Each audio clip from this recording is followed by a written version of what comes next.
Hi രാവിലെ തന്നെ ബ്രഷൊക്കെ ചെയ്ത് ഫ്രഷ് ആയിട്ട് നമ്മൾ നേരെ പോയിട്ട് എഗ്ഗ് ബോയിൽ ചെയ്യാൻ വെച്ചു. അപ്പുറത്ത് ദോണൂട്ടിന് പഴം പുഴുങ്ങാൻ വെച്ചു ബ്രേക്ക്ഫാസ്റ്റിൽ മിക്സ് ചെയ്യാനായിട്ട് കേട്ടോ. ദോണൂട്ട് നമ്മൾ റാഗി വെള്ളത്തിലിട്ടുണ്ടായിരുന്നു, അതോ അവൻ്റെ ബ്രേക്ക്ഫാസ്റ്റിന് വേണ്ടിയിട്ടാണ്. നമുക്കിന്ന് ബ്രേക്ക്ഫാസ്റ്റ് നീർദോശയാണ്. നീർദോശയൊക്കെ ഉണ്ടാക്കിയപ്പോഴേക്കും ദോണിട്ട് എനിക്ക് വന്നേ. നീർദോശയ്ക്ക് നമുക്കിന്ന് സൈഡ് തേങ്ങാപ്പാലാണ്. തേങ്ങാപ്പാലും നീർദോശയും നല്ല ടേസ്റ്റാണ് കേട്ടോ. ഡോണട്ടിന് എഗ്ഗൊക്കെ കൊടുത്തു.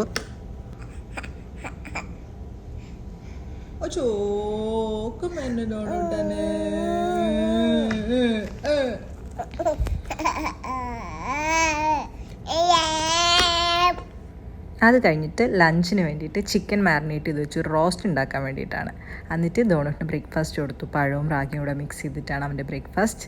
ഇത് എനിക്കൊരു ഡ്രിങ്ക് ഉണ്ടാക്കാനാണ്, എനിക്കൊരു ഇടക്കാല ആശ്വാസത്തിന്. ചെറുതായിട്ടൊരു മടി ഉറക്കൊക്കെ ഉണ്ടെങ്കിൽ ഇത് കുടിച്ചാൽ അങ്ങോട്ട് മാറിക്കിട്ടും. അടുത്ത കാര്യങ്ങൾ ചെയ്യാൻ എനർജി വേണ്ടേ. എന്നിട്ട് പിന്നെ നമ്മൾ ആ മാരിനേറ്റ് ചെയ്ത ചിക്കൻ 2 സ്പൂൺ ബട്ടർ ഇട്ടിട്ട് ഒട്ടും വെള്ളം ചേർക്കാതെ റോസ്റ്റ് ചെയ്തെടുത്ത് ക്യാരറ്റും ബ്രോക്കോളിയും കൂടെ ഒരു തോരനുണ്ടാക്കി. 2 ഫിഷ് എടുത്ത് ഫ്രൈ ചെയ്തു. എനിക്ക് ഹസ്ബൻഡും കൂടെ ഓരോ പീസ് ഫിഷ് മതി. അപ്പോൾ ഉച്ചയ്ക്ക് ലഞ്ചിന് ഫിഷ് ഫ്രൈ, ചിക്കൻ റോസ്റ്റ്, പിന്നെ ചോറ്, ക്യാരറ്റ് ബ്രോക്കോളി തോരൻ എല്ലാം കൂടെ നന്നായിട്ട് വയറ് നിറയെ ഭക്ഷണം കഴിച്ചു. പിന്നെ ദോണൂട്ടിനുള്ള എൻ്റർടൈൻമെൻറ്റ് മസ്റ്റാണ്. അവൻ്റെ കൂടെ ഇടയ്ക്ക് കളിക്കണം, ചാടണം, ഓടണം ഒക്കെ. എന്നിട്ട് പിന്നെ അവൻ്റെ ലഞ്ച് കൊടുത്തു. അവൻ്റെ ലഞ്ച് ബീട്രൂട്ട്, പരിപ്പ്, ചോറൊക്കെ കൂടെ ഇട്ടിട്ടുള്ളൊരു മിക്സായിരുന്നു. ഈവനിങ് ആയ ചായ മസ്റ്റാണ്.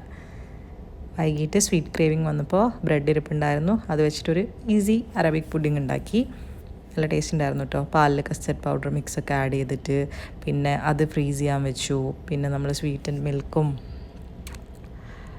ഫ്രഷ് ക്രീമൊക്കെ കൂടെ മിക്സ് ചെയ്തിട്ട് ഒരു ടോപ്പ് ലെയർ, അതിന് മുകളിൽ വൈറ്റ് ചോക്ലേറ്റ്, കുറച്ച് നട്ട്സൊക്കെ ക്രഷ് ചെയ്തിട്ട് സെറ്റ് ചെയ്യാൻ വെച്ചിട്ട് ഇങ്ങനെ ഇരിക്കും കേട്ടോ. ഇനി ടേസ്റ്റിംഗ് സെഷൻ. അങ്ങനെ അതൊക്കെ തിന്ന് കഴിച്ച് മനസ്സും വയറും ഒക്കെ അങ്ങ് നിറഞ്ഞ്, ഇച്ചിരി കൂടുതൽ നിറഞ്ഞാലും സുഖമായിട്ട് പോയി കിടന്നുറങ്ങി. ബൈ.